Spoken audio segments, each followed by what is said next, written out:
We do this too, we're bringing that fire. Talking real talk, Kentucky's on fire. From bourbon to ball games, we got that flow. On the We Do This Too podcast, yeah, you know. From country roads to the city lights, they bring the heat, man, every night. We do this too, let's make it clear. If you ain't listening, you ain't here. Welcome back, y'all. It's another edition of the We Do This Too Outdoors podcast. And as always, we are presented to you in partnership with brands that we feel represent the very best of the outdoor industry. So before we get started, we'd like to give a special shout out to Moultrie Products, Ullers Archery, Threads Custom Bowstrings, G5 Outdoors, Blackburn Apparel Company, Deer Pip Scents and Lures, Vision Clothing, Bluebird Waterfowl Company, Angry Chicken Outdoors, Alps Outdoors, and last but certainly not least, a special shout out to the good folks over at Briley's for leaving a legacy of shooting innovation. Whether you need new cameras to elevate the scouting experience, new arrows, or anything for your archery setups, clothing, scent, or whatever it may be, as a supporter of the podcast, you can use promo code WDTT promo. That's WDTT promo for 15% off anything on the website at ullersarchery.com. Some exclusions may apply. With that being said, let's dive into another episode of the We Do This Too Outdoors podcast with your host, Mr. Courtney Williams. What's up, guys? Welcome to another edition of We Do This Too Outdoors podcast. I'm your host, Courtney Williamson. I got a super special guest today on. My boy Brian Combs hit me up on Instagram and was like, dude, you got to get this dude on your podcast. He's got a great product out for us archers. Hit him up. He was very responsive with me, and here we are. Mr. Kane Sampson, how you doing, buddy? I am cool, man. How you today? I'm straight, man. Blessed, black, and highly favored, as they say. Yeah, man. But yeah, my boy Brian hit me up the other day, man. He's like, hey, man, this dude has a very good product out for us archers, and I have the worst time torquing. I'm the torquer. I torque like crazy. I'm a good shot, but I like to torque my bow a lot, like most archers do. Besides, you know, your Levi Morgans and all your big names, you know, they got it mastered pretty much. But he's like, dude, you got to get this guy on to talk about his product. Cool guy. He said, I think y'all hit it off, man. So glad to have you on, brother. Hey, I appreciate it. I'm glad to be on. Yes, sir, man. So to get the particulars out of the way, what got you into hunting or outdoors, period? And like, where you from? Like, introduce yourself, brother.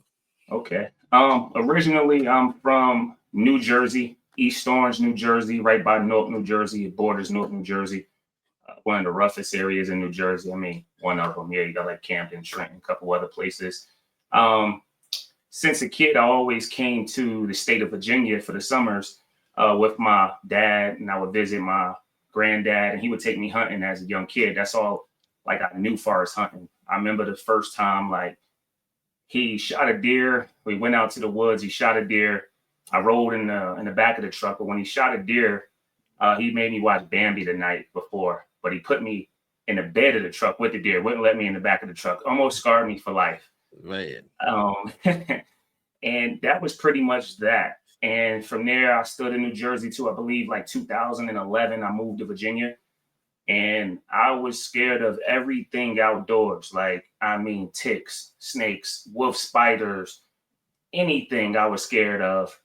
And eventually, the country started to grow on me. I live in like a beautiful place, got rivers in front of the house, nothing but mountains behind me. So it was only right that I just adapted to my environment. And probably about 4 or 5 years ago, my wife's grandfather passed, and he's like a legend out here as far as everything he do, whether it was boxing, bow hunting competitions, shooting rifles and everything. Everybody always bragged on him, how competitive he was. And when he passed, you know, they split up things with the boys, my wife's dad and his brother, and the guns, but nobody wanted his bow. And when the grandmother showed me this bow, I was like, I want it. I didn't even know how to shoot bow or anything. I went in the backyard, took a couple shots with the bow and some hay bales, and I instantly fell in love. And the bow was kind of older, so it dry rotted. When they go get it restrung, and they told me I had a hairline split in it, so I couldn't use that bow. And that's where it started. After that, it was yard sales with a whitetail hunter for $30. After that, I bought a bear. It was like hunting public. Bought one of Yeah. them, and then by like trade, I'm a photographer, and I was at a photo shoot, and the guy like, hey man, I seen on Facebook you just bought a bow. Why you ain't let me know?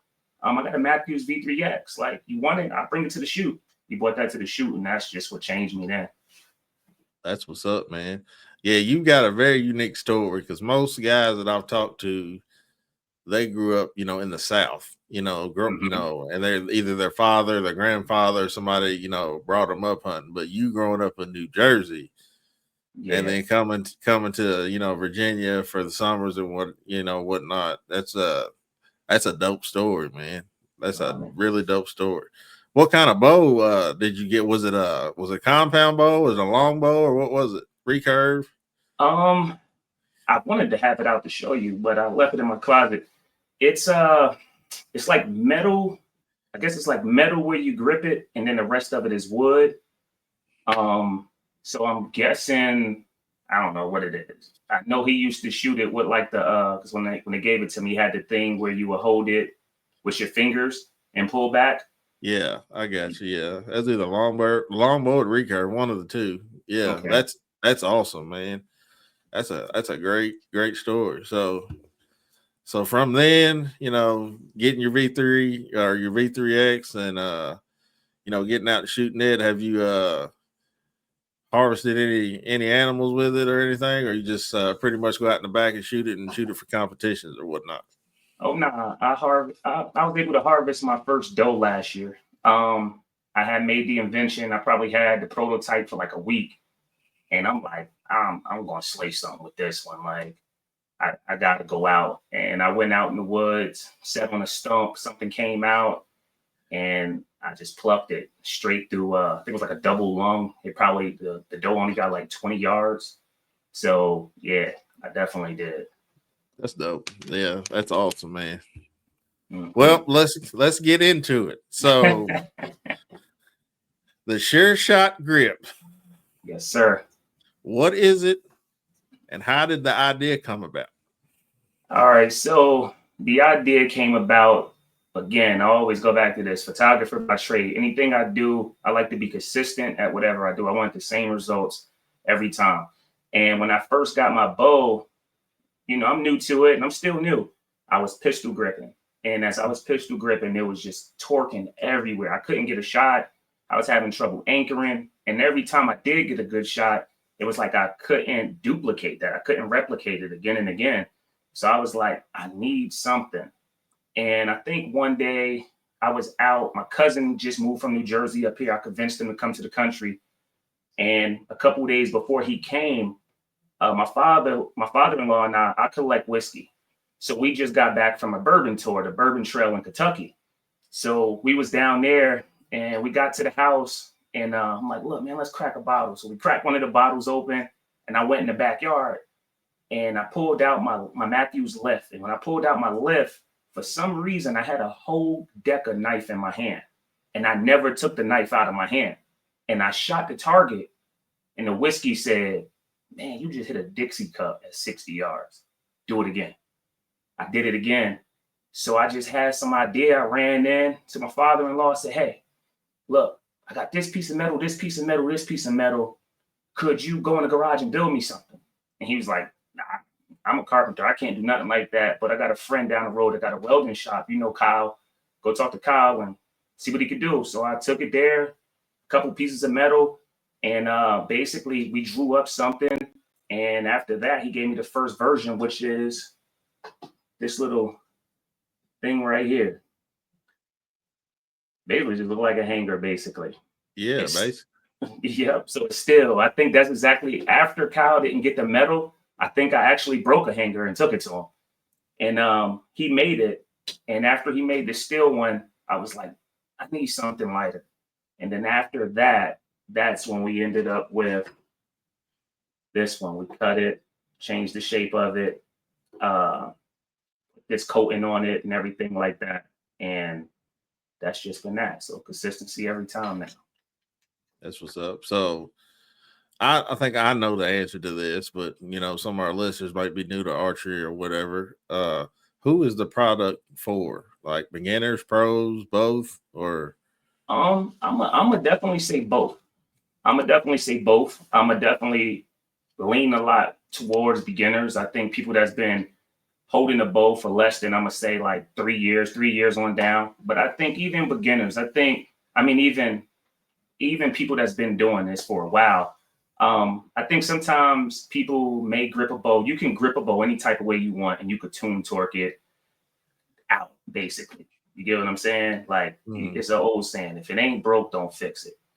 But some people don't recognize they have a problem until something comes along and make them realize they have a problem. So with the short shot grip, like, it's guys on YouTube now, and it's just like, I've been shooting bow for 2 years, and this made me realize that I've been gripping the bow wrong the whole time. And they're taking shots and getting good groups at 30, 40 yards. And sometimes I think it's just that. Like, I think it's for everybody, whether you're new, whether you're training, whether you've been shooting for a while. But again, it's just for those who want to come out of their comfortability in archery. That's hard because some people just have certain hand placements, and that's what they've been shooting all their life. Right. Yeah. I come from the gun world. And when I first started shooting a bow at about 2015, 2016, I was like you. I mean, I was torquing the thing. And for everybody out there that doesn't know what I mean by torquing, when you pick up a bow, you're either putting too much pressure to your left or too much pressure to your right, and it's making that bow move in your hand. That bubble is not center. And I was having issues. Like, everything that I shot was either low left or like a little bit high and to the left. And my buddy Clay was like, "Man, you're torquing the bow." I said, "What?" "What does that mean?" And he showed me where I needed to hold it. And he said, "You don't need to be death gripping this bow." He said, "You need to put a little bit of pressure on it and a surprise release, push, pull." I said, that shot should surprise you about every time you shoot it. And so I started working on that a little more. And as I got, more into it, I switched from an index release to a thumb release. And where I've had shoulder issues and stuff in the past, I couldn't get I can do it now, but when I got like pressure, I can only get it to about right here. And I was punching the heck out of that thing. And I'm like, why am I not consistent? Like, I'm hitting where I kind of want to hit, but I'm not, my 20 yards, I should be dialing this thing in pretty easy. And the more I shot, and the more I, started studying and getting around some of the OGs, they're like, "Dude, you're torquing the bow. Here's how you need to hold it." Whatever. So a lot of those people, man, they just don't understand. It's not just pick up a bow and go. There's a lot to a bow. A rifle, I'd say anybody can pick up a rifle and go harvest a deer at 100 yards. But to take a 40-yard shot at a whitetail or an elk or something, you got to be on the money. Got to be on the money. It takes a lot of practice. It's not one of the things you just pick up your bow 2 weeks before the season and start shooting. You know what I'm saying? So, so what makes the Sureshot grip different from some of the other grips on the market? Far as I know, there ain't nothing on the market like it. I know they have something where, and this is when I was going through my my patent process. Basically, they have something where it's like you could slide it on your fingers and then you hold it. Basically, it's like, it's for training. Basically, you slide it on your fingers and you hold it. But after I seen that during the patent and stuff like that, I was just like, who's really going to keep that? Like, if you're climbing a tree, you're saddle hunting, who's going up there with like that on? Wintertime gloves, like, who's doing that? And I pretty much seen that. I seen like the new Be Real thing. They talking about same consistency and same everything far as like your hand. Don't see that really happening because you still have inconsistencies in the way you will hold because there's nothing for your fingers to rest on, basically. Yeah. So your fingers could change every time and have movement. Besides those things, I haven't seen anything else. But the thing that makes it different is, one, every time, like when I hunt or if I'm stalking, my hand, I'll pull my bow out and show you too. My hand, like basically for me, everything starts this way. When I coach basketball, I tell people it's 60% mental, 40% physical. And I believe that hunting is almost the same thing in the archery world. The mental is first. And then some people, when I coach and I'm doing like form shooting, you can have bad form or good form, make bad shots. But the way you grip that ball determines your rotation when you shoot that ball, though. So with the short shot grip, every time I grip that bow or I'm walking with that bow, I'm ready for a shot if an animal pops out, whether I'm just walking. And basically my lifeline of my hand, that bow goes right there while these four fingers just stay relaxed the whole time. Absolutely. So every time it's a consistent thing. Like my brain knows these these three fingers are going on the grip. And then that one is in the front, and then my thumb is just around it. And it just feels so good. And then when you hold it, it's so much balance. Like I've had people say, all you're doing is introducing torque to the left side of that bow. I have to disagree. When you hold that bow up, that bubble is just center. It's center. And will it get rid of all your torque? Nah, because torque can still come from when you pull that trigger, how you pulling that trigger, or facial pressure on your string or anything else. But I believe the precision starts at the grip, not stand. Because as I've been studying, like everybody don't stand when they shoot. Some people shoot from chairs, so it's not about your stand. I believe it starts with that grip because that's where the torque comes from first. If you over that lifeline, then you probably hitting left, or you're going to hit right, or you just shaky. But once you get that grip lock, and like the saying that I'm going with now is lock the grip and land a shot. I'm gonna pull this bow out real fast, real quick. Go ahead.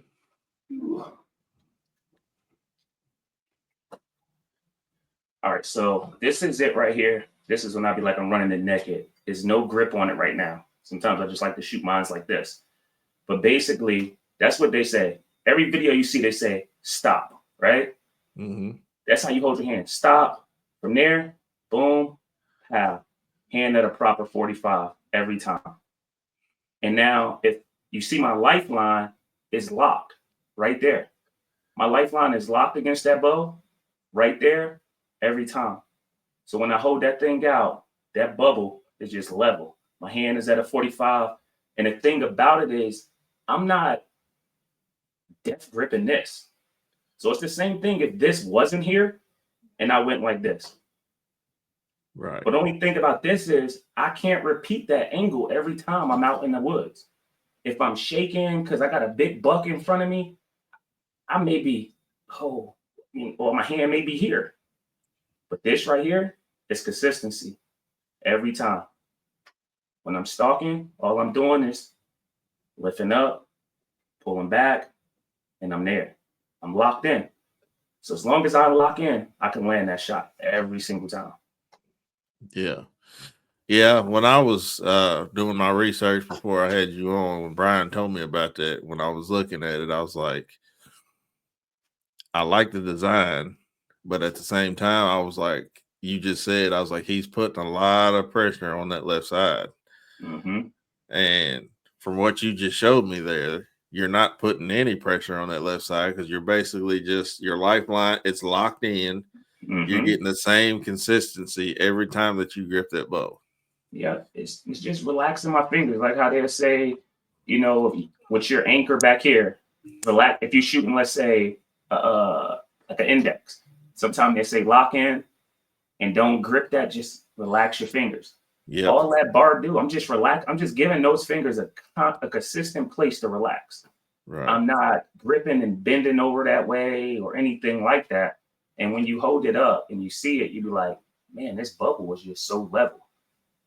So yeah. I like the comparison you gave to basketball because I grew up playing a lot of ball. I played a little bit overseas. I You was a ain't got no shooter. game, man. You ain't got no I was game. I was a shooter. I was a shooter, man. I was a Okay. shooter. You know, Yeah. I wasn't always 320 pounds. I was Steph Curry before Steph Curry, and I got a lot of people to back me up on that too. I wasn't athletic, I couldn't jump, but I could shoot that thing. And my dad was left-handed. He was a very good shooter as well. Mm, But he noticed at a young age, wherever I caught the ball, that's where I was mm-hmm. shooting it. Mm-hmm. And my dad said, "Look, if you want to be a more consistent shooter, you need to learn how to spin that ball in your hand as it's coming, so you're getting the same grip every time Every you shoot time. that ball." Yes, sir. And I'm like, "Dad, what are you talking about?" He said, "Watch me." So I'd pass him the ball, he'd spin it, laces is right there perfect every time he shot.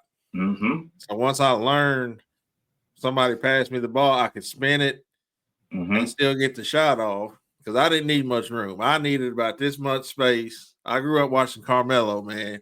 I I would jab you a couple times if you didn't move. My dad always told me fade a little bit and let it fly, you Oh know. man. And Yes, sir.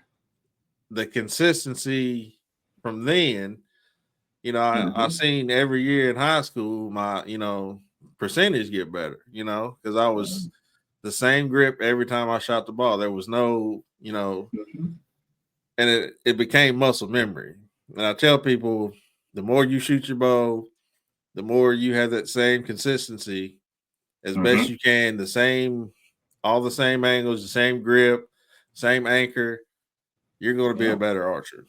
And the product that you have, it seems like you said, your lifeline's already locked in your hands. You're just relaxing. You're getting the same consistency every time that you pick up that bow, which in Mm-hmm. turn is going to make you a better archer. Definitely. Definitely. Like after I did the like the whole deca, then I came out with the short shot and people start talking. I'm a guy to I'm very like I observe everything. And my wife say I overthink everything. And that's just me trying to be a perfectionist. When I'm into something, I like to study. And I will watch comments and people be like, that's the same thing as a Sharpie, or that's just a lighter trick. And that's this and that's that. And as I went back looking, I'm like, okay, let me see if I find some videos on YouTube. And sure enough, I did. But the thing about that is, like I told my wife, as we was in this process, I'm like, okay, I'm gonna try all this what they saying. I'm gonna try a Sharpie. I'm gonna try a lighter. This is what people familiar with.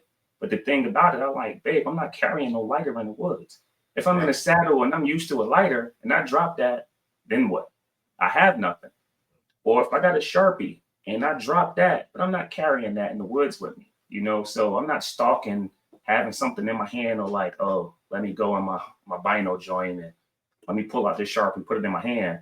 Nah, I'm not going to do that. But for people that may want that, I may have something for you. So, like, the thing about it is, like, with this, like, I shoot it naked, right? Again, it's nothing on there. That's just how I like mine. All I need is that. Um, the rubber grips, we have those coming too. But then, basically, I'm gonna show you this in purple because it means more to me in purple. These is more prototypes. But so this one right here, for instance, the reason I started pushing this, I've been sitting on this invention probably for like 6 months. Wasn't doing nothing with it, just doing photography, speaking, and all that. And my grandmother passed on like a month ago. And when she passed, she went unconscious on Saturday. But when I talked to her Thursday, she said, "What are you going to do with that invention?" And I'm like, "Grandma, I got you. I'm gonna do something with it." So when she laid in that hospital bed, I came back home and I said, "All right, it's time." And I had a flight to catch. I missed my flight by 15 minutes, and I made my first YouTube video. And then this one right here, I dedicated this to my grandma. Her favorite color was purple. Okay. And this is called like the Light 'em Up Lena. So basically, if you look at it, see it's kind of flat, Yeah. you know, and me listening, people you want to be used to having a lighter, okay. So now you could take this grip, and now that grip comes off. So if you don't want nothing just a little round, now we got something a little flat. giving you what you're used to. Then, if that's not good enough, we have right here. And man, what the sharpshooter Lou? It's a little more round. And basically, that one just goes on right there. And that's named after my wife's granddad. Yeah, so that's the sharpshooter Lou. And then my wife's mother gets on my nerves. You know, she's like, you ain't gonna name nothing after me. I'm like, I got you. We got the smoke on Patty. I shot this at TAC. When we was making something, basically, I went to a custom rifle place to see if they can make molds and do all this other stuff for me. And I was showing them the invention. And he was like, man, you just need something that really, they like, having a grip or having it flat. That's cool. But what about having something every time you could put your fingers in? And I'm like, all right, cool. So this one has been months and months and months. And my guy, he put it together for me. So now when I shot this at TAC, and all I do now, those three, is just like having an index release. I mean, a thumb button. The thumb button. Right there, they locked. Now that's in there, that's in there. So now I'm assuring you that you're going to get those three fingers in the same position every time. So you can get it flat, you can get it a little more round, you can get it with this. It comes with like a stock one with like a hard type foam type thing, which is this one.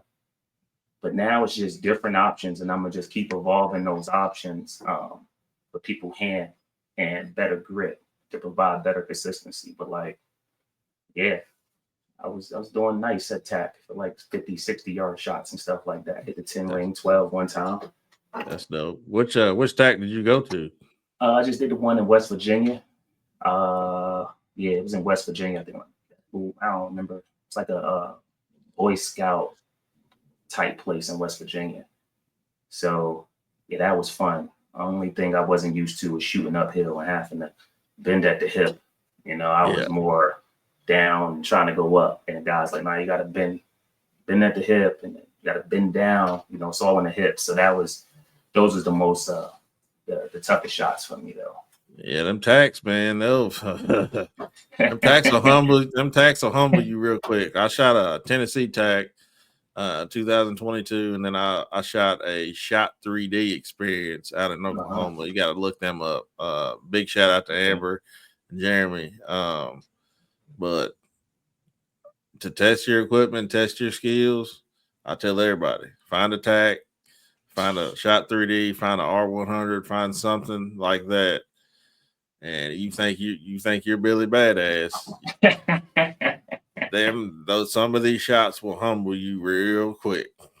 yeah, definitely. I'm taking pride. I think I hit one branch on the downhill, and that didn't hit target. And then I had what I learned is I want to be more dialed in. So I'm about to get a different sight house where I can dial in. Because when we had like 56 yards, I had to choose. I only got 5 pins. So I'm like, do I go 50 or do I go 60?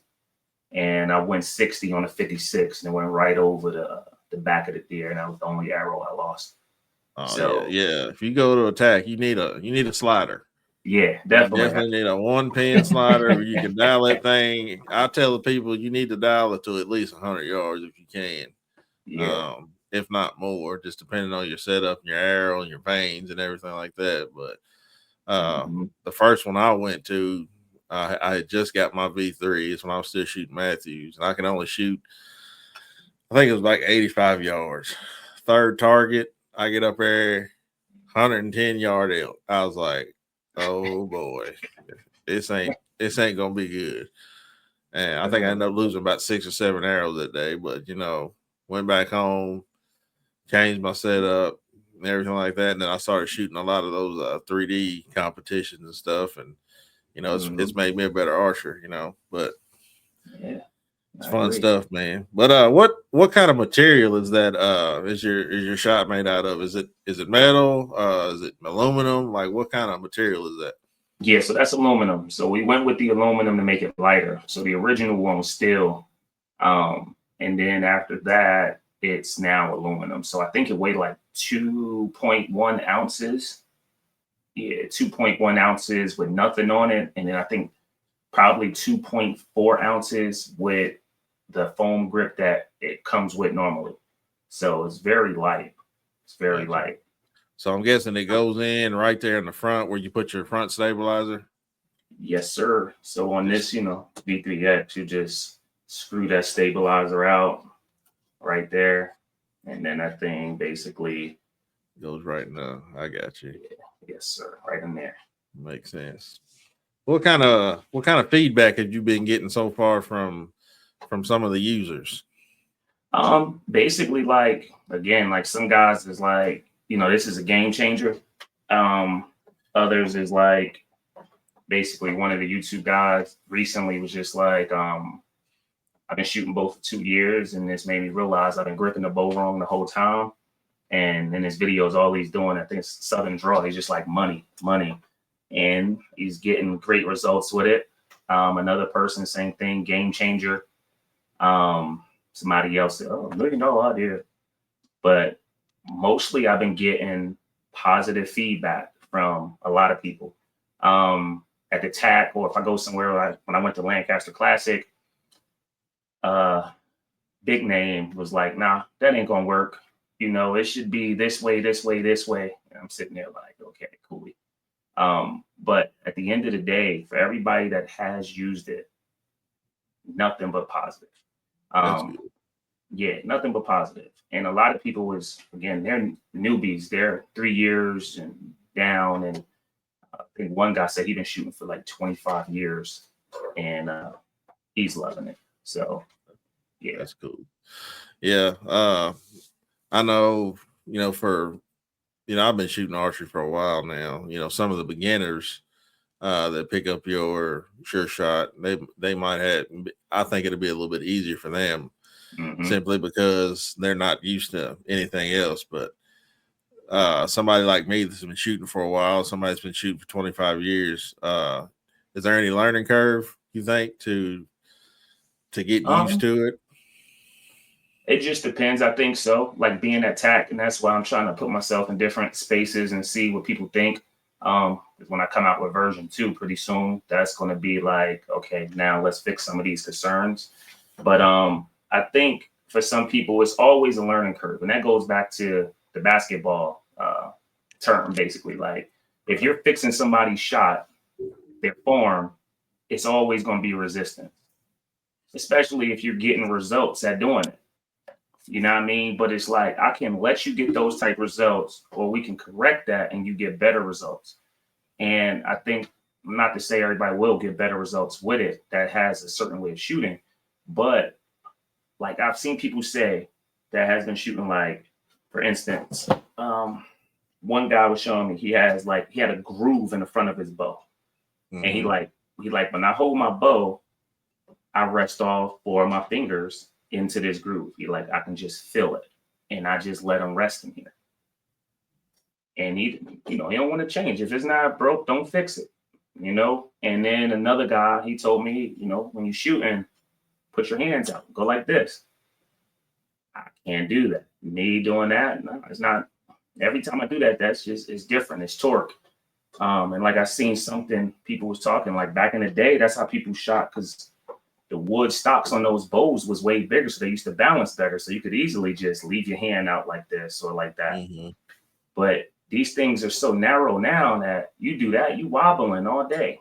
So I think to each his own. Like my brother said, Kane, people have the cake. Your grip is just the icing. Some people may not like the icing. You get what I'm saying? But others will. So don't make it seem like this is the one all do all. But I definitely think it's definitely going to change the game for those who give it a try. Yeah, that's a heck of an analogy right there. I like that. Yeah, your brother's on to something with that. For sure. Yeah, he always got the good analogies, man. Yeah, he always got them. I was like, I was driving. I think I was coming from Lancaster. I had just took the shot IQ class with Joel and Bodie, and he hit me with that thing. And I'm like, bro, I'm in the car driving, man. You got to text that to me. Right. Yeah, that's bars. Yes, sir. So what do you think the biggest mistake people make when they first pick it up? Do you think they're like over gripping it, or like trying to death grip it, or like what do you think like the biggest mistake that when somebody first puts it on their bow and starts shooting it, like what do you think it is? I think just trying to find your old hand placement rather than basically letting the grip do what it does and just resting your hand there. I think everybody try to go back to the familiar, the normal, and then it's just like it's new. So it's just like I don't want this one hand, or I don't want no hands on a bow, because you could hold it with no hands basically and just put all four fingers on it. And I think people just try to go back to getting that feel of however they gripped it and put a pinky on and do this or do that. I haven't really seen nobody over grip it yet. I haven't seen that. Like, I went to an archery store in North Carolina when my grandmother was passing, and I just slapped it on somebody's bow just to see what they would do, and they was getting great shots out of it. Then I put it in my cousin's hand, and he never shot a bow. He can't play a sport, can't do nothing. And my first arrow, he sent it to the ground and banged it, and it was over.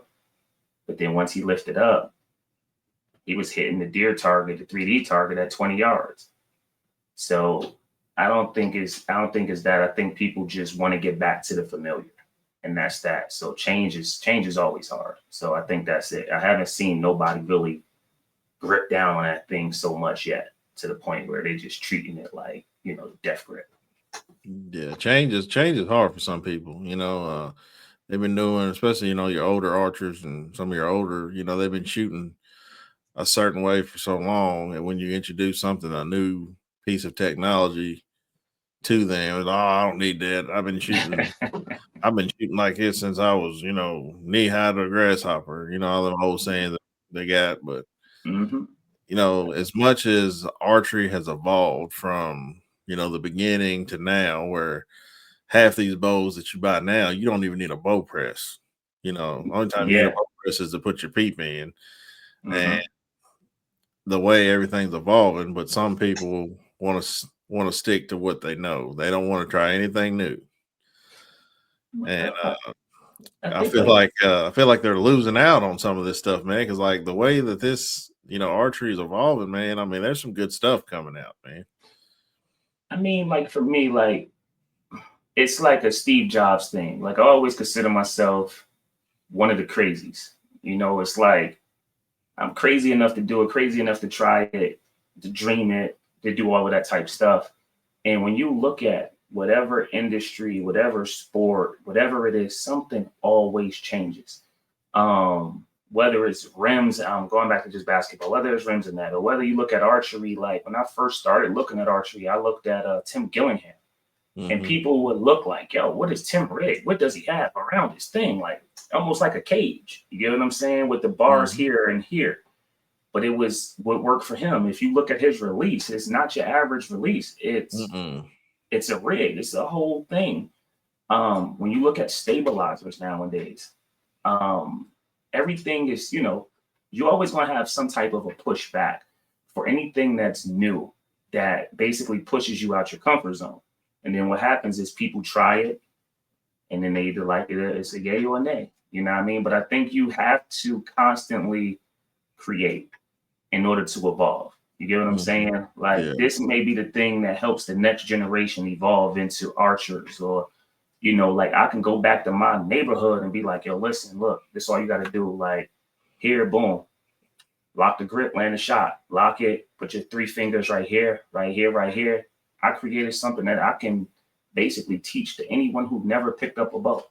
Now I just got to work on, the rest of it that come with it, the form, the concentration, follow through, and all of that. But once we get that first step done, it can go further. So it's just like, I'm going to continue to push that thing, because you got to push things in different genres, different areas, and stuff like that in order to get the change. You know what I mean? Look at a recurve bow. Who would have thought you'd have these compounds like this? Right. Absolutely. Yeah, and you mentioned Tim Gillingham. I mean, that man's 6'7". His draw is probably 34, 35. He just rigged Yeah. something up that worked for him. And as long as he's been shooting bows, maybe back then they didn't have, a bow that would go to his, draw. So he had to do what he had to do. But now you see, Paige Pierce, you watch her, she's got pretty much the same exact setup as Tim's got. He's not with Bowtech anymore, but he's, she's still using it, and he's still killing it, and he's been in the game for a long time, and he found something that works for him. And like you said, if it ain't broke, don't fix it. So even his grips, I had the chance to meet him at Lancaster Archery Classic. What was it, top of the year or end of the year, top of the year? I had a chance to meet him. I met him. I seen who you just mentioned. I forget her name that quick. Paige. Yeah, seen Paige. I seen a lot of people. So like George Riles, of course, the Bodie. I seen so many people. And just got the chance to witness that. You know what I mean? So yeah, and like you said, like when I watch her, it's like she has that same Tim thing. People may have thought like, oh, this guy's crazy. But it's the crazy ones that make, the change sometimes. So look at her, and there's others that shoot that same exact thing for better balance. Yeah, I think if you they were on the same team with Bowtech, so I'm pretty sure they'd had tons of conversation on why he shoots that. And then she tried it out for herself and was like, wow, and then you got, the child prodigy that's killing everybody right now, Brody Turner. Crazy. I don't care what bow that you give him. He's going it's all, dude, his mental game is insane.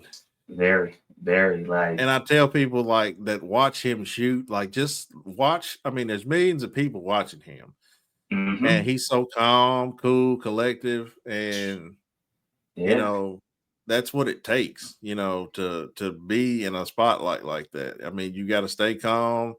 And everything has to be, like you said, consistent. And everything that he does is consistent. To the T. To the T. I mean, watching, when I took that class, just watching him, I spent a little more time with Joe Turner first. And we was working on, the stand onyx clicker and pulling through the single digit manipulation, the surprise shot. Because I was just punching. And some days I still punch. I noticed I may punch or pull the further distances I'm at. Because that's when it starts. Yeah, I feel it better. I feel if I just pull through it, I'm good. Once, I see it bobble a little, I'm cool. But as I just try that single digit and wait for the surprise, it gets me every time. Anything from, I think, 20, 30, I can do it. 40, 50, 60, yeah, it changes. But watching Bodie during that thing, it was like, just the little things. He came over, like lift your elbow up more. Everything looks fine, but you got a low elbow. Bend that elbow up there, get that. And watching him during the classic, I was just like, when he's sitting down, when he was shooting, like you said, that level of concentration that kid's at, just to see every shot is just like, it's crazy. It's crazy. Like I try to get my kids to watch him. Like, oh look, y'all need to watch him. Get out in the backyard. But yeah, I don't even know what to say about that guy. Yeah, it's like, and people, people come up to me all the time, they're like, well, you're not shooting Matthew. That's the best bow in the market. I'm like, no, it might be. It might be the best seller. I wouldn't necessarily say the best. There's somebody come, well, how come you're not shooting, Elite, or you're not shooting Hoyt? And I'm like, dude, come watch this dude, Bodie. I said, it don't matter what bow he picks up. I said, it's not the bow.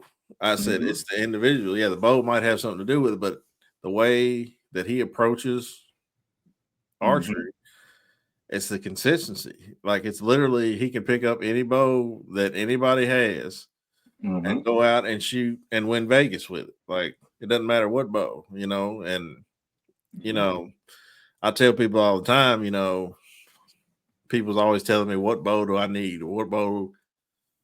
Dude, go to an archery shop that has a whole lot of bows, different brands, get what you can afford.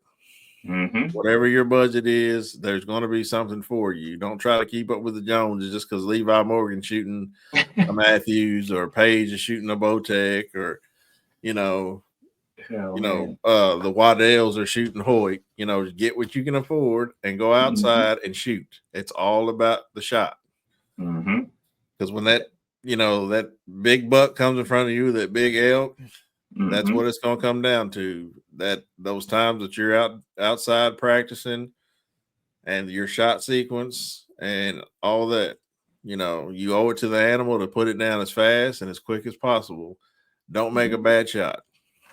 I agree. If I can go back, I go back. I gave it away. If I can go back and get that whitetail hunter that I bought for $30 at a yard sale, I didn't even have a peep sight on that thing. And now that's when I first started. And I was getting great groups at 20 and 30 yards. Just practicing with that. That was a $30 bow. I don't even know how old it was. It was a pretty bow. If I can get that back, I would shoot that. Like you said, it's not about keeping up with the Joneses. The more practice you put in with whatever equipment you have, the better you get. Like that's it. Like that's just how it works. So you can have the oldest camera and outshoot somebody. You can have the oldest disc and outshoot somebody. Like just growing up in the hood from New Jersey, where I'm from, like you always gotta go back. It's either basketball or food with me. But we didn't have basketball courts or rims in our backyards. We used recycling bins, right? Trash cans, or you would hang up a bike rim or something, and that translated when we went to the court because all you had at that point was your farm or your handles. If you knew how to get to the bucket, it was the same, and all it was just finding the range. Getting that arc right when you hit the park or you hit the gym. But most of us started with just nothing on telephone poles or recycling bins. And, that puts you in a different level sometimes, because you got more to hone in and you like, yeah, I got this to prove. So starting off with a little cheap bow or whatever you could afford and then really dialing that thing in, that's like the best. My first hunting rifle was 308. Was it a monster? I don't even know what it was. Man, that thing slayed so many deer. That was, man, yeah. If I had to pass out of all the rifles I have now, if I had to pass anything to my kids, is here, this one right here. Like that 308 slayed some things. And I put in work with it, scope, put it on there, like sighted that thing in. My brother-in-law sighted it, and I can't lie. So yeah, he sighted that thing in, and I mean that thing shoot lights out. So, yeah, man. 308's my favorite caliber, always has been. And like I said, it's all about shot placement, man. You get out there and shoot, archery, rifle, crossbow, whatever you got, you're gonna become more consistent. You're gonna become more confident. So once you do go out there and want to harvest something, you're more confident. You're not scared of that shot. You're not scared of that big moment. Now you might get buck fever like crazy, like I do, but that's just part of it. But man, has anybody figured out the science for that yet? Because it's like, man, like mine usually comes. My best friend will probably disagree with me because he's always making fun of me. He's in the military, and that man can. I've never seen him, get like buck fever or anything, like just get flustered about anything. Like he's just super calm, whatever. He's a big archer now, but mine I feel like comes after the shot. Once I, see that arrow go through or make that shot with the rifle, soon as I see that, deer or whatever run off, that's when it hits me. I'm like, I'm trying to make a phone call and my hand's shaking. I can't, and it's just like, I'll call him if he's not with me, and he's like, "Oh God, you got it." I said, "Yeah, dude, I shot it. Come help me track it and whatever." But that's me. It's always after the shot. But I don't think if I ever get to a point where I don't get that feeling, I feel like it's time for me to, sell my bows and take up crocheting or something or pickleball, whatever. Oh man. Yeah, man. So what's next for Sureshot Grip, man? So right now, 5-year plan, 10-year plan. I know you got some plans, so run it down for me. So right now, the first thing, all next week, all next month, marketing, popping up at events, whether that's TAC, whether that's just competitions. So the marketing is next for me. I want to really push this thing, get it into the hands as many people as I can. That's next. Then after that, I want to get the version 2, and I want to continue to build because I want it to fit for everybody. Like no matter how you grip it, I want this thing to morph into whatever shape it has to. So I have that in my head right now. So getting basically it's about to be hitting the books and designing that and pushing that out. And then again, like I said, the grips, different materials for those type things. Um, yeah, and that's it. Like I just really want to, make a little noise in this industry, level it up a little bit, and really just make people better archers and become a better archer myself. Like one thing I'm noticing about this is you always remain a student of the game in archery. Like it really never gets ahead of you. So that's just the thing. So 5 years from now, I want to be on version 3. And I just want to see, kids like myself or just other kids that never picked up a bow have a tool that can make them more consistent with their shot and make them love archery the way that I love it now. It's not a day that go by now that I don't go outside with my short shot and my bow and just shoot, So I just want to open that door for, more kids, inner city youth, and all that type stuff, and just getting them into this right here. So that's the thing. Well, good luck with that, man. I think you on to something with this for real, man. Because I think a lot of people, beginners and old timers, have been shooting. Can benefit from this. But what would you say would be your biggest challenge? Promoting this sure shot. And then I know you said down the road you want to be on like version 3, like the development process. What do you say the biggest challenge would be for both of those? The biggest thing is time. Time is always the biggest thing, being that I do photography full time and teach photography and do all that stuff. So it's transitioning out of that to basically get into this and spend more time in this. And then I guess just like, what was it, marketing you said? Mm-hmm. Marketing is just really, I guess, finding ways to do it. Like when I made a rap, I was like, did this hit right? You know what I mean? So it's just like finding, that audience. But one thing I never do is not be me. So I used to rap. I'm gonna incorporate that in anything I do, the culture.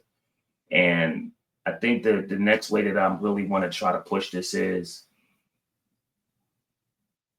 how could I say it?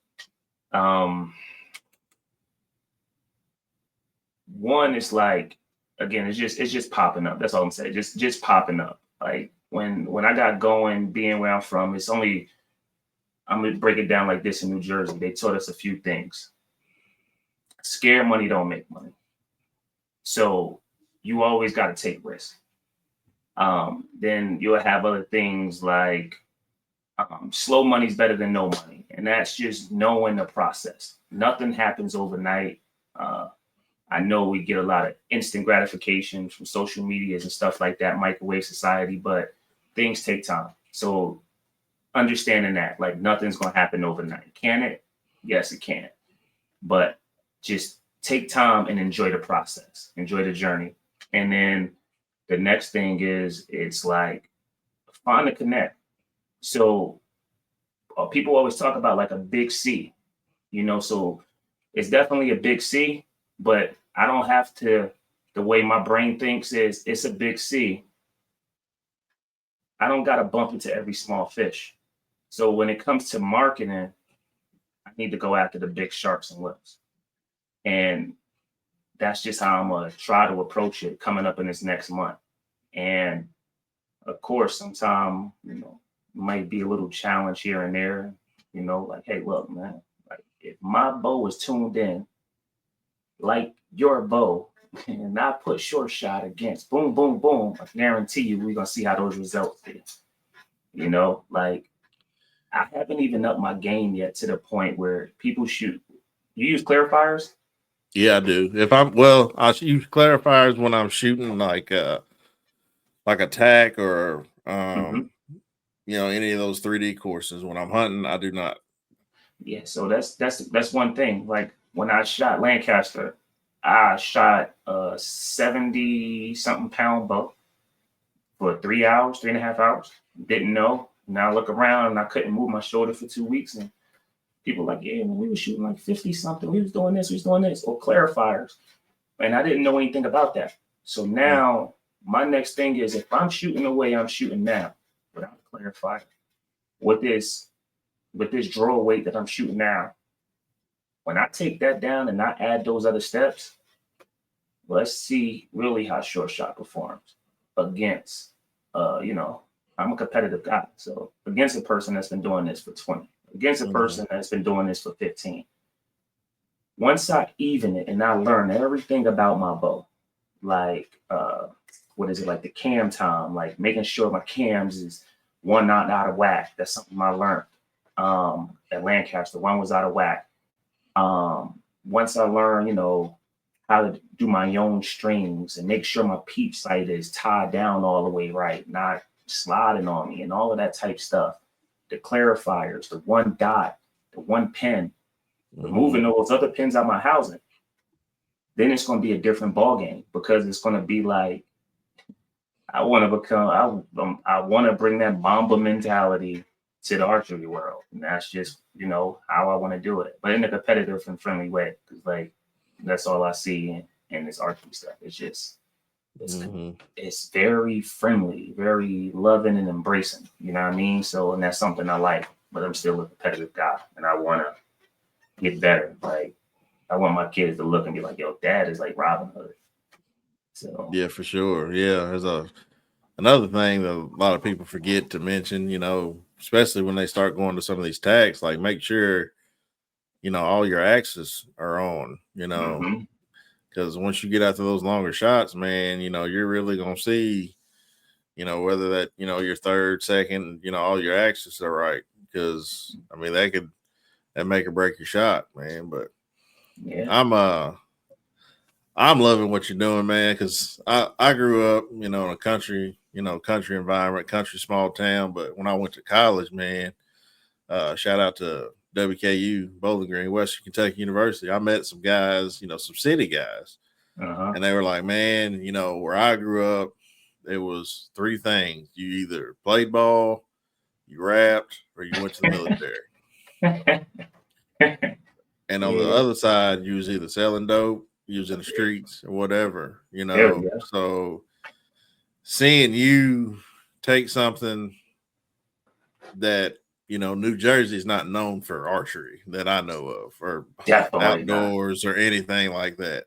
Nah. So you taking something like that from where you're from, running with something like that, dude, kudos, because you could have been doing, anything else. God knows what, if you hadn't found, went to Virginia and was gifted that bow. You know what I'm saying? Because I know I've heard some stories about, New Jersey, and you right there by New York too, man. It's like, anything could have happened. So yeah, proud of you, man. Keep doing what you're doing. If I can ever do anything for you, you got my phone number, you got my email, hit me up, bro.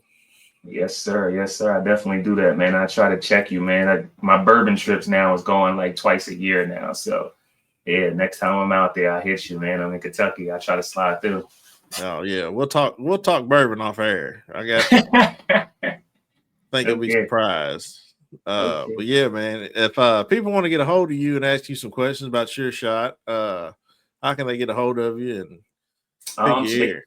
They can go to, I think, Sureshot Grip on everything. I think sureshotgrip.com is the website. So SURESHOTGRIP.com. That's the website. I think it's Sureshot Grip on Instagram also, and Facebook. Yeah, unless it's official. It's one of those. I think it's just Sureshot Grip on Instagram, matter of fact. Yeah, Sureshot Grip on Instagram. And same thing on Facebook. Okay. And I just started a TikTok today. So same thing. Yeah, TikTok's where it's at, man. Sometimes they'll flag some of your stuff. They've been pretty good with my stuff lately, man. Once you get that, hit that algorithm, man, it can blow up for you. Okay. You just gotta get them hashtags right, man. It's all about them hashtags on TikTok. Oh man. Okay. But I'm still learning too. I'm not to the point yet where I want to be, but I'm still grinding. Still enjoy what I do. Like I said, I started my podcast simply to show, this side of the outdoor and hunting world that a lot of people don't get to see. And my grandfather, he was born 1912. He grew up during the Great Depression. So listening to his stories as a kid growing up about how he grew up, stuff like that, transition into me podcasting because I love to hear people's stories about where they grew up, how they got into hunting, how they got into the outdoors or how they got into whatever. It's just those stories, man. It's something that I can leave to my son to go back and listen to and, learn because, the next generation, if we don't give it to the next generation, hunting's going to die. Yes, And sir. outdoors is going to die. So we need to give that next generation something to hold on to, something to look forward to. So that's why I do what I do, man. My passion is outdoors and I'm gonna keep trucking. So Hey, got to. Yes, sir. yeah, man. I appreciate you, man, hopping on the podcast with me, man. This podcast will be out on Apple Music or Apple Podcasts, sorry, Google, and my personal YouTube page. So when it does come out, guys, give it a like, subscribe, leave me a 5-star review. It helps me, it helps the podcast. And be sure to go check out my boy's page, give him a like, buy his product, help him out, try it out. Give it some reviews, whether you like it, whether you don't like it. Just give him something to work on for the future. So yes. But if that's it, man, big game, small game, all game, we do this too.